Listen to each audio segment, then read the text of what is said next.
ഈ കേസിൽ യുക്തിസഹമായ അന്വേഷണം നടക്കണം.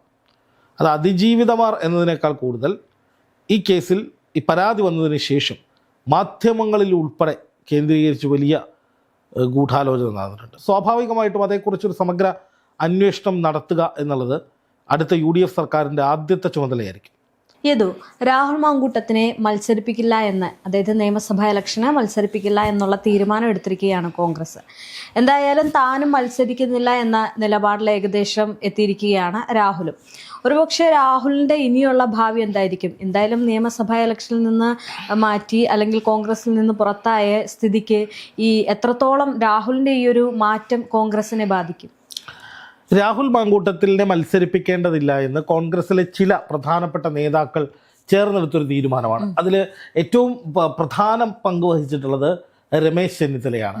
അതുപോലെ കെ മുരളീധരൻ, അതുപോലെ തന്നെ രാജ്മോഹൻ ഉണ്ണിത്താൻ തുടങ്ങിയ നേതാക്കളെല്ലാം രാഹുൽ മാങ്കൂട്ടത്തിലിനോട് വലിയ വിദ്വേഷമുള്ള നേതാക്കളാണ്. അതായത് അതിന് അവരുടേതായ വ്യക്തിപരമായ കാരണങ്ങളുണ്ടാകാം, അതുപോലെ തന്നെ സംഘടനയ്ക്ക് വലിയ ചീത്തപ്പേരുണ്ടാക്കി എന്ന ഒരു നിലയിലാകാം. അങ്ങനെ പല കാരണങ്ങൾ കൊണ്ടും പ്രധാനപ്പെട്ട ചില മുതിർന്ന നേതാക്കൾക്ക്, അതായത് ഇത്രയും കാലം കോൺഗ്രസിൻ്റെ നേതൃനിരയിൽ പ്രവർത്തിച്ചിട്ടും രാഹുൽ മാങ്കൂട്ടത്തിലൊക്കെ ഉണ്ടാക്കിയതുപോലുള്ളൊരു വലിയ മുന്നേറ്റം ഉണ്ടാക്കാൻ ഈ സമീപകാലത്തൊന്നും കഴിയാതെ ജസ്റ്റ് ഒരു ജനപ്രതിനിധി എന്ന ലേബലിലേക്ക് മാത്രം ഒതുങ്ങുകയും വലിയ തോതിൽ ജനപിന്തുണ കിട്ടാതെ പോവുകയും ചെയ്യുന്ന നേതാക്കളടക്കം രാഹുൽ വിരുദ്ധ സ്ക്വാഡിലുണ്ട്. അത് രാഹുലിനെ തകർക്കണം എന്ന ഉദ്ദേശത്തോടു കൂടിയല്ല, മറിച്ച് രാഹുലിന് ഇങ്ങനെ ഒരു അവസ്ഥ ഉണ്ടായപ്പോൾ അത് രാഹുലിനെതിരായ ഒരു ആയുധമായി ഉപയോഗിക്കുന്നു. ധാർമ്മികതയുടെ പക്ഷത്ത് നിന്ന് ഞങ്ങൾ നല്ലവരും രാഹുൽ മോശവുമാണ് എന്നൊരു സ്ഥിതിവിശേഷം ഉണ്ടാക്കിയെടുക്കുന്ന കൂടി ലക്ഷ്യത്തോടെയാണ് രാഹുലിനെ തഴയുന്നത്.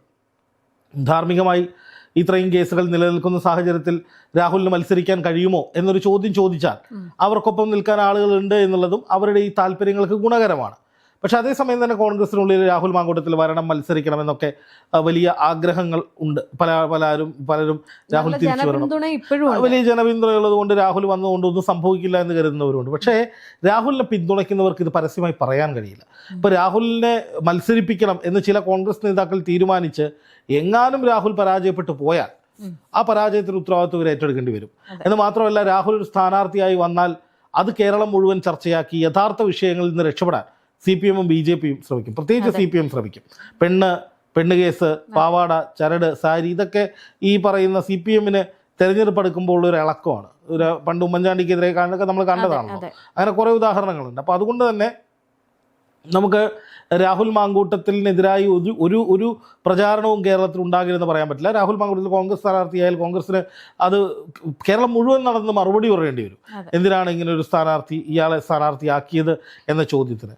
അപ്പോൾ നമുക്ക് പറയാൻ കഴിയുന്ന ഒരു കാര്യം എന്തെന്ന് വെച്ചാൽ, രാഹുൽ മാങ്കൂട്ടത്തിനെ സംബന്ധിച്ച് രാഹുലിനെ കുറച്ചു കാലം വനവാസത്തിലേക്ക് അയക്കാനുള്ള ഒരു തീരുമാനം ഏറെക്കുറെ ആയിട്ടുണ്ട്. അതായത് അതിൻ്റെ പ്രതിഫലനമാണ് രമേശ് ചെന്നിത്തല ഇന്ന് മാധ്യമങ്ങളോട് പറഞ്ഞത്.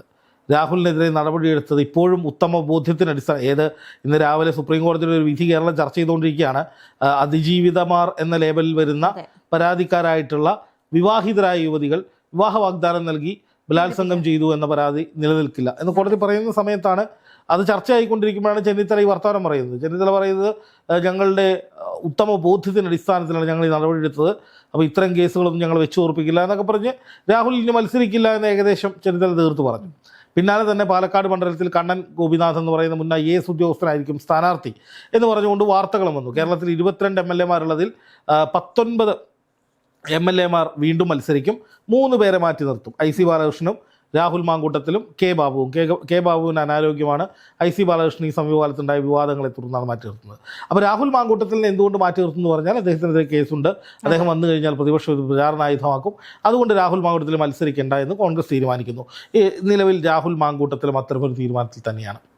ഇതാണ് ഇതിൽ ഏറ്റവും പ്രധാനപ്പെട്ട ഒരു പോയിന്റ്. ഒരുപക്ഷെ ഈ രാഹുൽ മാങ്കൂട്ടത്തിൽ മാറി നിൽക്കുന്നത് കൊണ്ട് ഇനി വരുന്ന നിയമസഭാ തെരഞ്ഞെടുപ്പിൽ UDF-ന് എന്തെങ്കിലും ഒരു തിരിച്ചടിയാണ്. രാഹുൽ മാങ്കൂട്ടത്തിൽ മത്സരിക്കാതിരിക്കുന്നത് UDF-ന് ദോഷമാകുമെന്ന് പറയുന്ന രാഹുൽ ആർമി അല്ലെങ്കിൽ രാഹുൽ ബ്രിഗേഡ് എന്നൊക്കെ പറയുന്ന സോഷ്യൽ മീഡിയയിൽ രാഹുലിനെ പിന്തുണയ്ക്കുന്ന ഒരുപാട് പേരുണ്ട്. അതായത് രാഹുൽ മത്സരിച്ചില്ലെങ്കിൽ ഞങ്ങൾ രാഹുലിന് വോട്ട് ചെയ്യില്ല എന്നൊക്കെ കട്ടായം പറയുന്ന ഒരുപാട് സാധാരണക്കാരായ മനുഷ്യരുണ്ട്. ഒരു പക്ഷേ ലക്ഷക്കണക്കിന് ആളുകൾ അങ്ങനെ ചിന്തിക്കുന്നുണ്ടാകാം. പക്ഷെ അതുകൊണ്ട് UDF-ന് വലിയ നഷ്ടമുണ്ടാകുമെന്ന് പക്ഷെ അതുകൊണ്ട് UDF-ന് വലിയ നഷ്ടമുണ്ടാകുമെന്ന് ഇപ്പോൾ കോൺഗ്രസ് കരുതുന്നില്ല.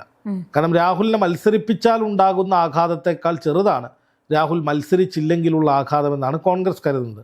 അതുകൊണ്ട് രാഹുൽ മാങ്കൂട്ടത്തിലിനെ തൽക്കാലം കോൺഗ്രസിൽ തിരിച്ചെടുക്കാതെ മാറ്റി നിർത്തുക ഈ തെരഞ്ഞെടുപ്പ് കഴിയുന്നത് വരെ. എന്ന് മാത്രമല്ല, രാഹുൽ മാങ്കൂട്ടത്തിൽ നമുക്കറിയാം അദ്ദേഹം കോൺഗ്രസിനെതിരെ, കോൺഗ്രസ് നേതൃത്വത്തിനെതിരെ ഒരു വാക്ക് പോലും ഇതുവരെ പറഞ്ഞിട്ടില്ല. കഴിഞ്ഞ ദിവസം ഹാഷ്മി ആയിട്ടുള്ള ഇൻ്റർവ്യൂവിനിടയിൽ കോൺഗ്രസ്സുകാർ ചതിച്ചില്ലേ, അല്ലെങ്കിൽ കോൺഗ്രസ് കൈവിട്ടില്ലേ, VD സതീശൻ പിന്നിൽ നിന്ന് കുത്തിയില്ലേ എന്ന മറ്റൊക്കെ ഹാഷ്മി ചോദിച്ചപ്പോഴും വളരെ മാന്യമായിട്ടുള്ള മറുപടിയാണ് രാഹുലിൻ്റെ ഭാഗത്തു നിന്നുണ്ടായത്. VD സതീശനോട് ഇക്കാര്യങ്ങൾ ബോധ്യപ്പെടുത്താൻ തനിക്ക് കഴിഞ്ഞില്ല എന്നും, അതുപോലെ തന്നെ കോൺഗ്രസിനെ ചതിച്ചിട്ടില്ല, കോൺഗ്രസിന് പുറത്തുള്ളവരാണ് തന്നെ ചതിച്ചത്, ഒരിക്കലും പാർട്ടി നേതൃത്വത്തോട് ഒരു ദേഷ്യവുമില്ല, തൻ്റെ ഭാഗം കേൾക്കാത്തതിലുള്ളൊരു വിഷമവും ഉണ്ടായിട്ടുണ്ട് എന്ന് രാഹുൽ പറഞ്ഞു. അപ്പോൾ അതുകൊണ്ട് തന്നെ രാഹുൽ മാങ്കൂട്ടത്തിൽ പാർട്ടിയെ തള്ളിപ്പറഞ്ഞ് BJP-ക്കൊപ്പമോ CPM-നൊപ്പമോ പോകാൻ കഴിയില്ല. അല്ലെങ്കിലും BJP-ക്കും CPM-നും ഇവരെ രാഹുലിനെ എടുക്കാനും കഴിയില്ല. കാരണം അത്രയധികം പ്രക്ഷോഭം ഇവർക്കെതിരെ നടത്തിയാണ്. CPM-ന് ചിലപ്പോൾ കഴിഞ്ഞേക്കും. കാരണം കോഴമാണി എന്നൊക്കെ പറഞ്ഞ് മാണി സാറിനെതിരെ വലിയ പ്രശ്നമുണ്ടാക്കിയിട്ട് അതേ KM മാണിയുടെ പേരിൽ പാലായിലെ ജനറൽ ആശുപത്രിയിൽ സ്തൂപം വെച്ചവരാണ് CPM-കാർ. അപ്പോൾ CPM ചിലപ്പോൾ എടുക്കുമായിരിക്കും. പക്ഷേ രാഹുൽ എന്തായാലും CPM-ലേക്ക് പോകില്ല, BJP-യിൽ പോയാലും. അപ്പോൾ രാഹുൽ അങ്ങനത്തെ ഒരു ബ്രാൻഡാണ്. അപ്പോൾ രാഹുലിനെ സംബന്ധിച്ച് രാഹുൽ CPM-ലും പോകില്ല, BJP-യിലും പോകില്ല. നേരെ മറിച്ച് രാഹുൽ ഒരു ബ്രേക്ക് എടുക്കും. അതായത് ഈ നിയമസഭാ തെരഞ്ഞെടുപ്പിൽ പ്രചാരണത്തിൻ്റെ 7 പോലും രാഹുൽ ഉണ്ടാകില്ല. രാഹുലിനോട് വരരുത് എന്ന് രാഹുലിനോട് അടുപ്പമുള്ള കോൺഗ്രസ് നേതാക്കൾ അദ്ദേഹത്തെ ഉപദേശിക്കാനാണ് സാധ്യത. ഇപ്പോൾ തന്നെ അത്തരം സമ്മർദ്ദങ്ങളുണ്ട്. പക്ഷെ അതേസമയം രാഹുൽ നടത്തുന്ന സകല നിയമ പോരാട്ടങ്ങൾക്കും കോൺഗ്രസും UDF-ഉം പിന്തുണ നൽകും. അതാണ് ഇതിൻ്റെ അകത്തൊരു വലിയ ട്വിസ്റ്റ് വരുന്നത്. അതായത് രാഹുൽ മാങ്കൂട്ടത്തിനെതിരായ കേസുകളും ജൂനിയർ ആർട്ടിസ്റ്റ് റിനി അടക്കമുള്ളവരുടെ ആരോപണങ്ങളും പലതിനു പിന്നിലും വലിയ ഗൂഢാലോചന നടന്നിട്ടുണ്ട് എന്ന് പൊതുവിലൊരു വാദമുണ്ട്. തനിക്കെതിരെ വലിയ ഗൂഢാലോചന നടന്നു. 4 ജേർണലിസ്റ്റുകളും ഒരു ജേർണലിസ്റ്റിൻ്റെ വൈഫും അതുപോലെ തന്നെ CPM-നോട് ചേർന്ന് നിൽക്കുന്ന രാഷ്ട്രീയ നേതാക്കളും ഒരു കിങ് പിന്നും അവരുടെ ഒരു ഓഫീസും ഒക്കെ കേന്ദ്രീകരിച്ച് ഒരു വലിയ ഗൂഢാലോചന നടന്നിട്ടുണ്ട് എന്ന് പറഞ്ഞിട്ടുണ്ട് രാഹുൽ. ഒരു MLA-ക്കെതിരെ ഗൂഢാലോചന നടത്തി പെണ്ണുകേസിൽപ്പെടുത്തി അയാളെ സ്ഥാനഭ്രഷ്ടനാക്കാൻ ശ്രമിക്കുക എന്ന് പറയുന്നത് ഗുരുതരമായ ക്രൈമാണ്. അടുത്ത ഭരണം UDF-നാണെങ്കിൽ ഈ കുറ്റകൃത്യം അന്വേഷിക്കപ്പെടും. അതാണ് ഇതിൻ്റെ അകത്ത് ഏറ്റവും വലിയൊരു ഹൈലൈറ്റ്.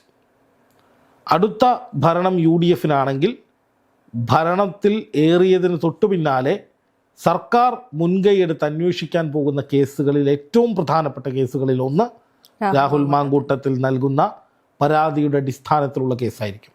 അതാണ് ഇതിലൊരു വലിയ ഹൈലൈറ്റ് അല്ലെങ്കിൽ ഒരു ട്വിസ്റ്റ് എന്ന് പറയുന്നത്. അതായത് കോൺഗ്രസ് നേതൃത്വം പറയുന്നതനുസരിച്ച് രാഹുൽ മാങ്കൂട്ടത്തിൽ മാറി നിൽക്കുകയാണെങ്കിൽ രാഹുൽ പറയുന്ന ഒരു കാര്യം കോൺഗ്രസ് നേതൃത്വം കേൾക്കേണ്ടി വരും. അതിലൊന്ന് ഈ പറയുന്ന കൃത്യമായിട്ട് തിരിച്ചടിക്കാൻ പറ്റുന്ന ഒരു മാർഗം അന്വേഷണമാണ്. ആ അന്വേഷണത്തിന് അത് രാഹുലിൻ്റെ ആവശ്യമാണ്. അതാണ് രാഹുൽ മുന്നോട്ട് വയ്ക്കുന്ന കാര്യം. ഞാൻ കോൺഗ്രസ് പറയുന്നതനുസരിച്ച് രാഷ്ട്രീയ വനവാസത്തിലേക്ക് പോകാം. അടുത്ത ലോക്സഭാ തെരഞ്ഞെടുപ്പ് വരെ കോൺഗ്രസിൻ്റെ ഒരു പരിപാടികളിലും, അതായത് ക്ഷമിക്കണം, അടുത്ത നിയമസഭാ തെരഞ്ഞെടുപ്പ് തീരുന്നത് വരെ കോൺഗ്രസിൻ്റെ ഒരു പരിപാടികളിലും പങ്കെടുക്കുന്നില്ല, മാറി നിൽക്കുന്നു, ഒരു എന്താ പറയുക, ഒരു അഭ്യുദയകാംക്ഷി എന്ന നിലയിലേക്ക് മാറാം. പക്ഷേ അതിനപ്പുറം എനിക്ക് ചില കാര്യങ്ങൾ നേടേണ്ടതുണ്ട്. നേടേണ്ടതെന്ന് പറഞ്ഞാൽ തെറ്റായ മാർഗത്തിലൂടെയല്ല, ഈ കേസിൽ യുക്തിസഹമായ അന്വേഷണം നടക്കണം. അത് അതിജീവിതമാർ എന്നതിനേക്കാൾ കൂടുതൽ ഈ കേസിൽ ഈ പരാതി വന്നതിന് ശേഷം മാധ്യമങ്ങളിൽ ഉൾപ്പെടെ കേന്ദ്രീകരിച്ച് വലിയ ഗൂഢാലോചന നടന്നിട്ടുണ്ട്. ഇപ്പോൾ റിപ്പോർട്ടർ ചാനൽ അതിൽ മുന്നിൽ നിൽക്കുന്നത് അരുൺകുമാർ, അത് ജനങ്ങൾ പറയുന്ന പേരാണ്. അതുപോലെ ന്യൂസ് 24 മലയാളം, ലക്ഷ്മി പത്മ തുടങ്ങിയ മാധ്യമപ്രവർത്തകർ അവരൊക്കെ പല ആരോപണത്തിൻ്റെയും നടുവിലാണ്. സ്വാഭാവികമായിട്ടും അതേക്കുറിച്ചൊരു സമഗ്ര അന്വേഷണം നടത്തുക എന്നുള്ളത് അടുത്ത UDF സർക്കാരിൻ്റെ ആദ്യത്തെ ചുമതലയായിരിക്കും. അപ്പോൾ അങ്ങനെ ഒരു അന്വേഷണം വന്നാൽ ഇതിലെ ഗൂഢാലോചന കണ്ടെത്തുക എളുപ്പമായിരിക്കും. അങ്ങനെ ഉണ്ടെങ്കിൽ, അങ്ങനെ ഒരു ഗൂഢാലോചന കണ്ടുപിടിച്ചു കഴിഞ്ഞാൽ രാഹുലിൻ്റെ തിരിച്ചുവരവ് എളുപ്പമായിരിക്കും. അങ്ങനെ ഒരു ഗൂഢാലോചന അന്വേഷിച്ച് യുദ്ധകാല അടിസ്ഥാനത്തിൽ ഒരു റിപ്പോർട്ട് നൽകപ്പെട്ടാൽ, അതോടൊപ്പം രാഹുൽ തന്നെ വേട്ടയാടിയ നടപടിക്രമങ്ങൾ പാലിക്കാത്ത പോലീസുകാർക്കെതിരെ കൃത്യമായ നിയമ നടപടികൾ സ്വീകരിച്ച് കോടതിയിലൂടെ മറുവശത്ത് അതും മുന്നോട്ട് കൊണ്ടുപോയാൽ തീർച്ചയായിട്ടും രാഹുലിന് വളരെ എളുപ്പത്തിൽ സജീവ രാഷ്ട്രീയത്തിലേക്ക് വരാൻ കഴിയും. അതുവരെ ഒരു രാഷ്ട്രീയ വനവാസം, ഈ പുലി പതുങ്ങുന്നത് ഭയന്നിട്ടല്ല, അല്ലെങ്കിൽ പിന്മാറാനല്ല, കുതിക്കാനാണ് എന്ന് പറയുന്നത് പോലെ കുറച്ച് സ്റ്റെപ്പ് ബാക്കോട്ട് പോയി മാറി നിന്ന് കൃത്യമായി തനിക്ക് ചെയ്തു തീർക്കാനുള്ളതെല്ലാം ചെയ്തു തീർത്ത് തനിക്ക് അനുകൂലമായൊരു സാഹചര്യം ഉണ്ടാക്കിയതിന് ശേഷം തിരിച്ച് സജീവ രാഷ്ട്രീയത്തിലേക്ക് വരികയും അടുത്ത ലോക്സഭാ തെരഞ്ഞെടുപ്പിൽ 3 വർഷം കഴിഞ്ഞുള്ള ലോക്സഭാ തെരഞ്ഞെടുപ്പിൽ ഒരു ദേശീയ രാഷ്ട്രീയത്തിൻ്റെ ഭാഗമാകാനുള്ള ചുമതലകൾ ഏറ്റെടുക്കുകയും ചെയ്യുക എന്നുള്ളതായിരിക്കും രാഹുലിന് ചെയ്യാൻ പോകുന്ന കാര്യം. അപ്പോൾ ഇങ്ങനെ ഒരു അന്വേഷണം നടന്ന് അല്ലെങ്കിൽ രാഹുൽ നിയമപരമായി കോടതിയെ സമീപിച്ച് അങ്ങനെയൊക്കെയുള്ള നീക്കങ്ങൾ ഒരു ഘട്ടം കഴിയുമ്പോഴേക്കും രാഹുലിന് അനുകൂലമായ തെളിവുകൾ ഉണ്ടെങ്കിൽ, ഘടകങ്ങൾ ഉണ്ടെങ്കിൽ അത് പുറത്തു വരും. അങ്ങനെയാണെങ്കിൽ രാഹുലിന് ഒരു ശക്തനായ നേതാവായിട്ട്, കോൺഗ്രസ് നേതാവായിട്ട് തിരിച്ചു വരാൻ കഴിയും. അപ്പോൾ ചില്ലറ പണിയല്ല ഈ പരാതികൾ കൊണ്ട് രാഹുലിന് ഉണ്ടായിട്ടുള്ളത്, കുറച്ച് ബുദ്ധിമുട്ടുള്ള പണികളാണ്. പക്ഷേ എങ്കിൽ പോലും രാഹുലിൻ്റെ ഭാഗത്തും ഈ പരാതികൾ വരാൻ കാരണമായ ഇടപെടലുകൾ ഉണ്ടായി എന്നുള്ളത് കൊണ്ട് പൂർണ്ണമായും രാഹുലിന് ഇതിൽ നിന്ന് ഒഴിഞ്ഞു മാറാൻ കഴിയില്ല. അപ്പോൾ സ്വാഭാവികമായിട്ടും രാഹുലിന് ചെയ്യാൻ കഴിയുന്നത് സമയമെടുത്ത് ക്ഷമയോടെ ഈ രീതിയിൽ മുന്നോട്ട് പോയാൽ വൈകാതെ തന്നെ പ്രശ്നങ്ങൾ പരിഹരിച്ച് രാഹുലിന് കരുത്തനായി മുന്നോട്ട് വരാനുള്ള സാധ്യതകളുണ്ട്. എന്തായാലും ഇപ്പോൾ കോടതികളുടെ ഇടപെടൽ കൂടിയായതോടെ രാഷ്ട്രീയ പ്രേരിതമായിട്ടുള്ള കേസുകൾ ഇനി രാഹുലിനെതിരെ ഉണ്ടാകില്ല. ഇപ്പോൾ മുമ്പ് CPM-കാർ പറഞ്ഞ പോലെ 10 കേസ് വരും, പോക്സോ കേസ് വരും, അത് ഒന്നും ഉണ്ടാകാൻ പോകുന്നില്ല.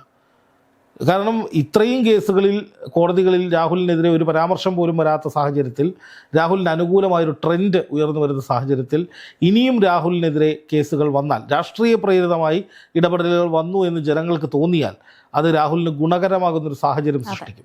അതുകൊണ്ട് തന്നെ അത്തരം മണ്ടത്തരങ്ങളിലേക്ക് CPM പോകില്ല. അല്ലെങ്കിൽ തന്നെ എനിക്ക് ലഭിച്ച ഒരു വിവരമനുസരിച്ച് CPM-ന് രാഷ്ട്രീയ പ്രേരിതമായി രാഹുലിനെതിരെ നീങ്ങില്ല, അത് അടഞ്ഞ അധ്യായമാണ് എന്ന മട്ടിലേക്ക് മാറ്റി നിർത്തുകയാണ് എന്ന് തന്നെയാണ് അറിയാൻ കഴിയുന്നത്. അതിൻ്റെ തെളിവുകൾ നമുക്കിപ്പോൾ കാണാം. ഇപ്പോൾ രാഹുലിൻ്റെ പേരിൽ അങ്ങനെ വലിയ ഒച്ചപ്പാടും വിളിയൊന്നും ആരും ഉണ്ടാക്കുന്നില്ല. രാഹുലിനെ പിടിച്ചകത്തിടണമെന്നോ രാഹുലിനെ അല്ലെങ്കിൽ വീണ്ടും രാഹുൽ കോഴിയാണെന്നൊക്കെ പറഞ്ഞിട്ടുള്ള CPM-ൻ്റെ ഭാഗത്തു നിന്നില്ല. ഈ ഷഹനാസിനെ പോലുള്ള കുറേ ആളുകൾ അവരുടെ പബ്ലിസിറ്റിക്ക് വേണ്ടി എന്തൊക്കെയോ പറയുന്നു എന്നുള്ളതല്ലാതെ CPM ഔദ്യോഗികമായിട്ട് രാഹുലിൻ്റെ മേലുള്ള പിടി വിട്ടിരിക്കുന്നു. കാരണം അവരെ സംബന്ധിച്ച് ഇവരെ ജയിലിലിടുക, പോകുന്ന വഴിക്ക് പൊതിച്ചോറ് കൊടുക്കുക, മുദ്രാവാക്യം വിളിക്കുക തുടങ്ങിയ ലക്ഷ്യങ്ങളുണ്ടായിരുന്നു. അതവർ പൂർത്തീകരിച്ചു. പക്ഷേ രാഹുലിൻ്റെ കാര്യത്തിൽ ഇപ്പോൾ പുലി പതുങ്ങുന്നത് കുതിക്കാനാണ് എന്ന് പറയുന്നത് പോലെ, ഒളിക്കാനല്ല കുതിക്കാനാണെന്ന് പറയുന്നത് പോലെ രാഹുലിനെ സംബന്ധിച്ച് ഒരു വനവാസം ഉറപ്പാണ്. അതിലേക്ക് രാഹുൽ കടക്കും.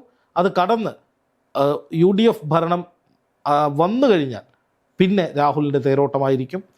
നിയമപരമായ അന്വേഷണങ്ങൾ, കോടതി ഇടപെടലുകൾ, ഇതിന് പിന്നിലെ മുഴുവൻ അട്ടിമറികളും പുറത്ത് കൊണ്ടുവരാതെ രാഹുലിന് സജീവ രാഷ്ട്രീയത്തിലേക്ക് പഴയതുപോലെ വരാൻ കഴിയില്ല. പക്ഷെ അത് പുറത്ത് കൊണ്ടുവരാൻ സാധിച്ചാൽ, അങ്ങനെ ഉണ്ടെങ്കിൽ, അങ്ങനെ ഒരു അന്വേഷണത്തിലൂടെ അത് പുറത്ത് വരികയാണെങ്കിൽ പിന്നെ രാഹുലിനെ പിടിച്ചാൽ കിട്ടില്ല. ഇത്രയും കാലം അയാൾ അനുഭവിച്ചതിന് മുഴുവൻ അതിൻ്റെ പലിശയുടെ പലിശയും ചേർത്തുള്ള ഗുണകരമായൊരു മുന്നേറ്റം അയാൾക്കുണ്ടാകും. അതിലേക്കാണ് ഇപ്പോൾ കോൺഗ്രസും രാഹുൽ മാങ്കൂട്ടത്തിലും എത്തി നിൽക്കുന്നത്.